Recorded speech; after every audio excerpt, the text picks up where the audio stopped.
हमको बन बिखेर ने ये हदीस बयान की। वो कहते हैं कि इस हदीस की हमको लैस ने खबर दी। लैस अकील से रवायत करते हैं, अकील इब्न शहाब से, वो उर्वा बिन ज़ुबैर से, वो उम्मुल मोमिनीन हज़रत आयशा रज़ियल्लाहु अन्हा से नकल करते हैं कि उन्होंने बतलाया कि हज़रत सल्लल्लाहु अलैहि वसल्लम पर वही का इब्तिदाई दौर अच्छे सच्चे पाकीज़ा ख्वाबों से शुरू हुआ। अब सल्लल्लाहु अलैहि वसल्लम ख्वाब में जो कुछ देखते वो सुबह की रोशनी की तरह सही और सच्चा साबित होता। फिर मनजानिब कुदरत अब सल्लल्लाहु अलैहि वसल्लम तन्हाई पसंद हो गए और अब सल्लल्लाहु अलैहि वसल्लम ने गार हिरा में खलवत नशीनी इख्तियार फरमाई और कई कई दिन और रात वहाँ मुसलसल इबादत और याद इलाही और ज़िक्र व फ़िक्र में मशगूल रहते। जब तक घर आने को दिल न चाहता तो शाह हमरा लिए हुए वहाँ रहते।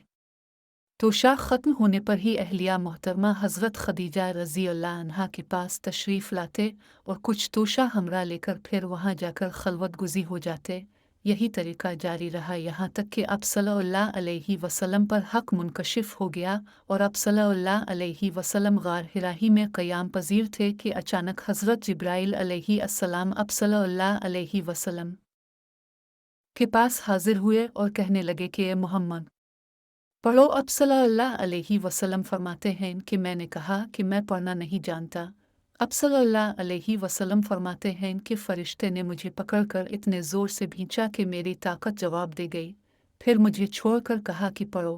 मैंने फिर वही जवाब दिया कि मैं पढ़ा हुआ नहीं हूँ। इस फ़रिश्ते ने मुझको निहायत ही ज़ोर से भींचा कि मुझको सख्त तकलीफ़ महसूस हुई। फिर उसने कहा कि पढ़। मैंने कहा कि मैं पढ़ा हुआ नहीं हूँ। फरिश्ते ने तीसरी बार मुझको पकड़ा और तीसरी मर्तबा फिर मुझको भींचा, फिर मुझे छोड़ दिया और कहने लगा कि पढ़ो अपने रब के नाम की मदद से जिसने पैदा किया और इंसान को खून की फटकी से बनाया।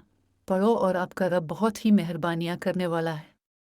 बस यही आयतें अब सल्लल्लाहु अलैहि वसल्लम हज़रत जिब्राईल अलैहि अस्सलाम से सुनकर इस हाल में गार हिरा से वापस हुए कि अब सल्लल्लाहु अलैहि वसल्लम का दिल इस अनोखे वाक़या से कांप रहा था।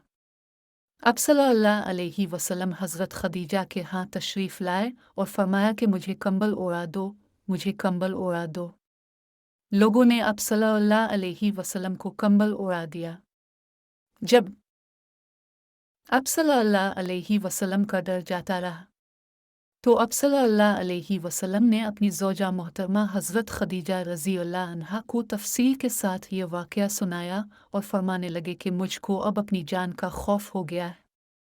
अब सल्लल्लाहु अलैहि वसल्लम की अहलिया मोहतरमा हज़रत खदीजा रज़ियल्लाहु अन्हा ने अब सल्लल्लाहु अलैहि वसल्लम की ढारस बंधाई और कहा कि आपका ख्याल सही नहीं। खुदा की कसम आपको अल्लाह कभी रुस्वा नहीं करेगा। अब तो अखलाक फाजला के मालिक हैं, अब तो कुंबा परवर हैं, बेकसों का बोझ अपने सर पर रख लेते हैं, मुफलिसों के लिए अब कमाते हैं, मेहमान नवाजी में अब बेमिसाल हैं और मुश्किल वक्त में अब अमर हक का साथ देते हैं। ऐसे औसाफ हसना वाला इंसान यूं बेवक्त ज़िल्लत और ख्वारी की मौत नहीं पा सकता।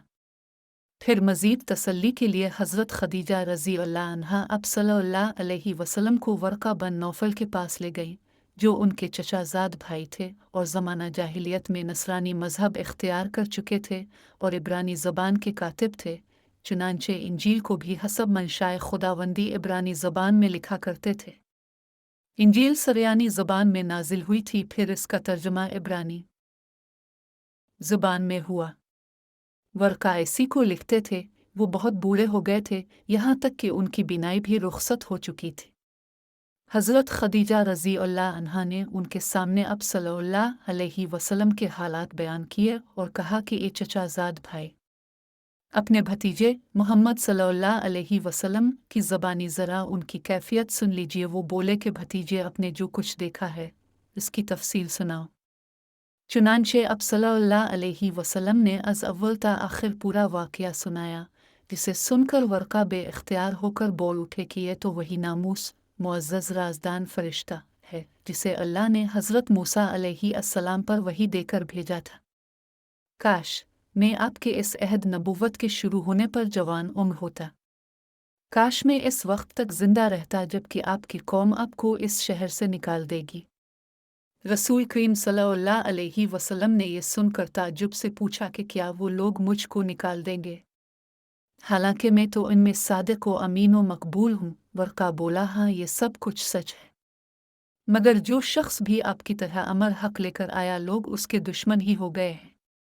اگر مجھے آپ کی نبوت کا وہ زمانہ مل جائے تو میں آپ کی پوری مدد کروں گا۔